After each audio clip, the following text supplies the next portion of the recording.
نحمده ونصلي على رسوله الكريم اما بعد۔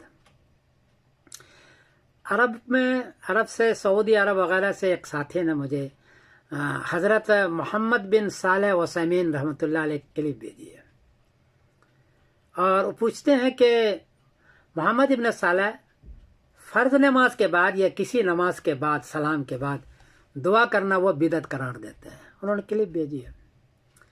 اور دوسری بات یہ ہے کہ وہ کہتے ہیں کہ دوبارہ صلات کا جو ترجمہ ہے وہ سلام کے بعد نہیں ہے، بلکہ تشہد کے بعد سلام سے پہلے، یہاں دعا ثابت ہے، نماز کے بعد نہیں۔ انہوں نے کلپ بھیجی ہے۔ آگے پوچھا ہے کہ اسی وجہ سے عرب میں اکثر لوگ دعا نہیں کرتے ہیں، بلکہ کچھ لوگ تو دعا ہی نہیں کرتے ہیں، کچھ لوگ سنت بھی نہیں پڑھتے ہیں، بھاگ جاتے ہیں، جبکہ ہمارے ہندوستان پاکستان کے علماء نماز کے بعد دعا کرتے ہیں، خوب دعا کرتے ہیں، اور سنت کی بھی ترغیب دیتے ہیں۔ تو بہتر کیا ہے آپ مجھے بتائیے۔ جواباً عرض ہے کہ محمد بن عثیمین رحمۃ اللہ بہت بڑے بزرگ ہیں، میں ان پر رد تو نہیں کر سکتا، پڑھے ہیں۔ البتہ میں نے جو 24 حدیثیں نقل کی ہے اپنی ایک رسالے کے اندر، اس میں تو یہ ہے کہ نماز کے بعد دعا، حین یسلم ایک جملہ ہے، اور ہے اذا فرغ من الصلاۃ، جبکہ نماز سے فارغ ہو جائے پھر دعا۔ بخاری شریف میں ہے باب الدعاء بعد الصلاۃ، حدیث کا نمبر ہے 6330۔ مسلم شریف میں باب استحباب ذکر بعد الصلاۃ، اور وہاں ہے حین یسلم فی دبر کل صلاۃ حین یسلم۔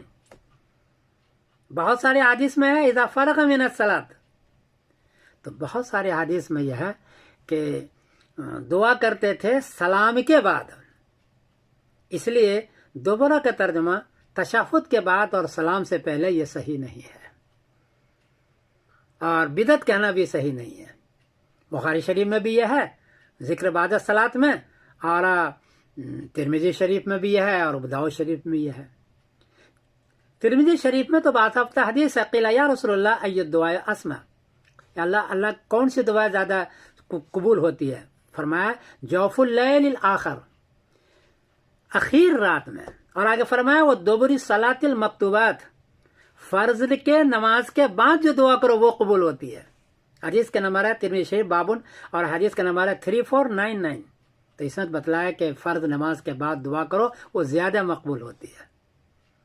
ترمذی شریف میں، ابو داؤد شریف میں یہ ہے قال کان النبی صلی اللہ علیہ وسلم اذا سلم من الصلاۃ، حضور پاک صلی اللہ علیہ وسلم جب سلام کے نماز کے بعد سلام پھیر لیتے تھے، سلام سے پہلے نہیں، سلام پھیر لیتے تھے، تو فرماتے تھے اللہم اغفر لی ما قدمت وما اخرت وما اسررت وما اعلنت۔ پورا حدیث ہے، اور ابو داؤد شریف باب ما یقول الرجل اذا سلم، حدیث کا نمبر ہے 1509، کہ سلام کے بعد اللہم کے ذریعے سے سلام کیا دعا کرتے تھے، اس لیے سلام کے بعد دعا ہے اس کو بدعت کرنا صحیح نہیں۔ البتہ چاروں چیزوں کا ثبوت ہے، کبھی آپ نے دعا فرمائی، کبھی ذکر کا ثبوت کی، کبھی تسبیحات پڑھی، کبھی درود شریف پڑھی، لیکن اللہم کے ساتھ بہت ساری دعائیں نماز کے بعد ثابت ہے۔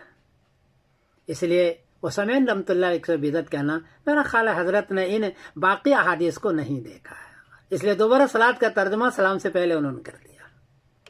ہمارے بزرگ یہ فرماتے ہیں کہ نماز ایک تحفہ ہے، چھوٹا سا اللہ کے سامنے پیش کیا، تحفہ پیش کرنے کے بعد اب جی بھر کے دعا کر رہے ہیں نماز کے بعد، یا اللہ تو یہ بھی دے دے، یہ بھی دے دے، اپنے لیے، اولاد کے لیے، سب کے لیے وہ دعا کرتے ہیں کہ یہ دے دے۔ اس لیے نماز کے بعد ترمذی شریف کی حدیث میں نے بتایا کہ نماز کے بعد دعا بہت مقبول ہوتی ہے، اور یہی وقت ہے دعا کرنے کی، اس لیے ہمارے بزرگ کہتے ہیں کہ دعا کرو، اور اس لیے بالالتزام دعا کرتے ہیں۔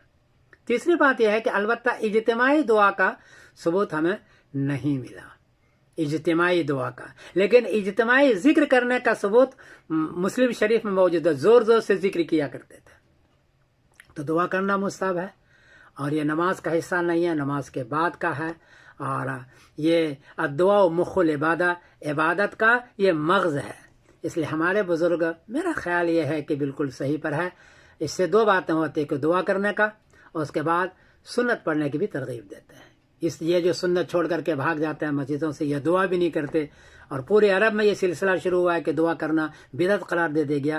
میرا خیال ہے کہ یہ صحیح نہیں ہے. جہاں تک میری کوشش ہے کہ ہمارے بزرگ اس پر صحیح پر ہیں.